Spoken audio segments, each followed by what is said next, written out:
So I've been thinking lately about how I'm moving through life, how much of the journey I'm actually present for and enjoying. And it dawned on me that I often don't give myself permission to live life to its fullest, in all of its dimensions. Like many of us, I'm so focused on achieving the next insert accomplishment that I don't allow myself to just be. And I think it's a thing many ambitious people suffer with, and why burnout is almost always guaranteed. And so I wanted to share some of the focal areas for myself and practical things I've been doing and intend on doing to see myself flourish. And I hope if you're feeling the same way, that these may help.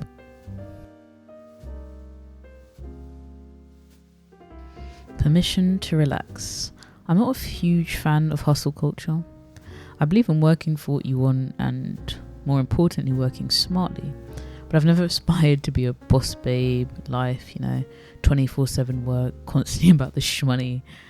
Being a workhorse for the machine has just never seemed all that alluring to me.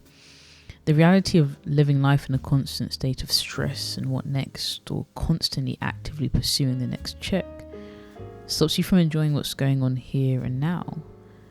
And I do believe a healthy balance between the two is key and completely possible. I also think that fundamentally allowing oneself to relax allows you to move through the world with a naturally more positive energy, and thus things gravitate towards you. And I know this from my own life, from times when I've been far more relaxed in the way that I behave, in the way that I move, and just kind of myself, versus when I'm quite highly strung and worried and anxious. And it's really interesting. I mean, people can sense that, right? You can sense when someone is just very much happy within themselves. They're very much relaxed within who they are in that moment, versus when someone isn't. Others may be more good at hiding it, but I think somehow it always comes out. And so one of the practical things I've wanted to try is solo dating. So this is something I've been seeing going around on YouTube, a trend, and I think it's a great idea. The idea of treating yourself and spending time away from work and home with yourself, getting to know yourself, just enjoying life with yourself, with no expectations, no particular end goal besides the goal of relaxing. Another thing that I'm doing this year is I'm setting out time to meditate. But I don't want to be tied to any particular form of meditation. And I want to work with what works for me effectively, whether that be more active forms of meditation, prayer, yoga, journaling. If it's going to make me feel more relaxed and chill, then I'm all for it.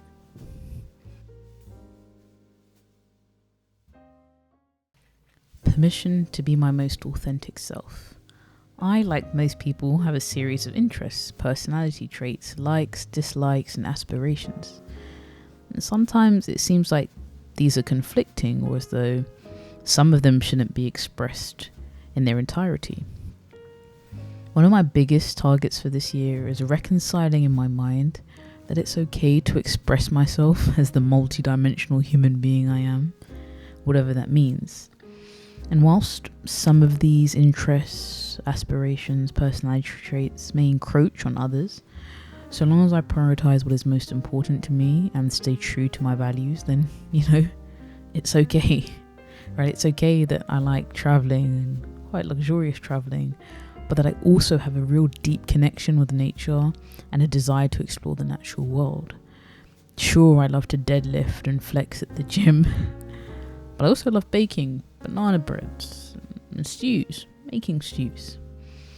And of course, I put a lot of energy into my career, into education, into financial security. But I don't have any intention of placing any of this over family, children, and loving marriage. So I've decided to show more of myself on this platform. That's one of my practical steps. More vlogs, more chill chats, as well as the content I already make and love to create. In my offline life, it looks like pursuing the things I want without fear of ramifications or what others tell me I should do. For example, deciding to get up for a few months and traveling the world, right? Traveling more frequently, which I've already started to do this year.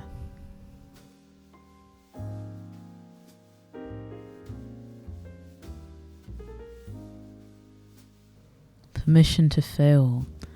One of the most important things I have to do is give myself the permission to fail. The perfectionist in me, and perhaps the ego I am yet to kill, struggles with this deeply.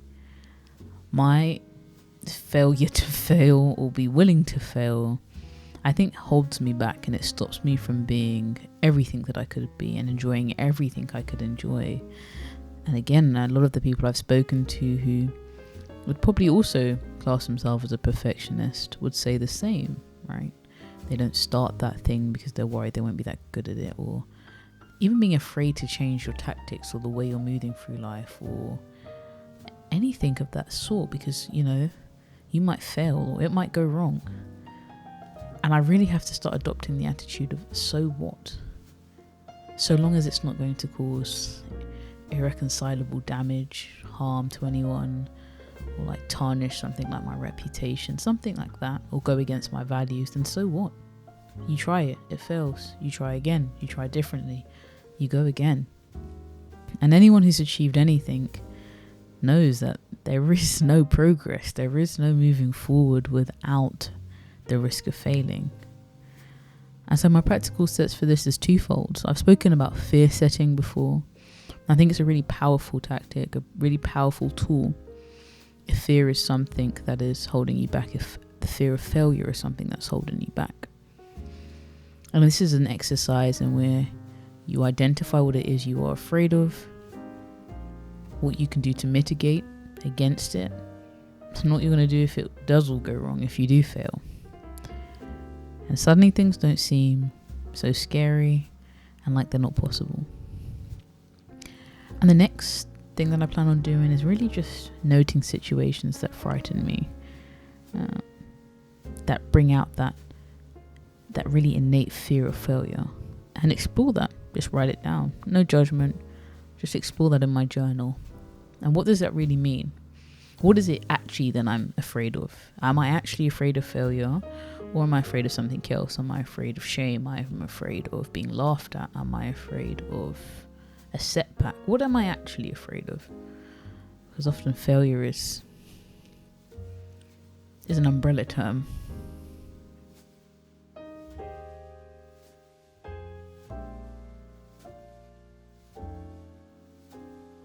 And so that's pretty much what I wanted to explore today.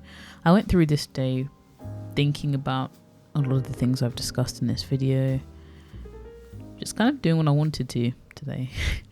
Nothing crazy, just chilling, eating some good food, looked around the shops a little bit, you know, decided that I want a few bits, just getting on with life and allowing myself to enjoy or relax or chill at every stage possible. And this is, well, I think just the beginning. So I hope this video has been helpful, useful, entertaining, really anything positive. And I'll see you in the next video.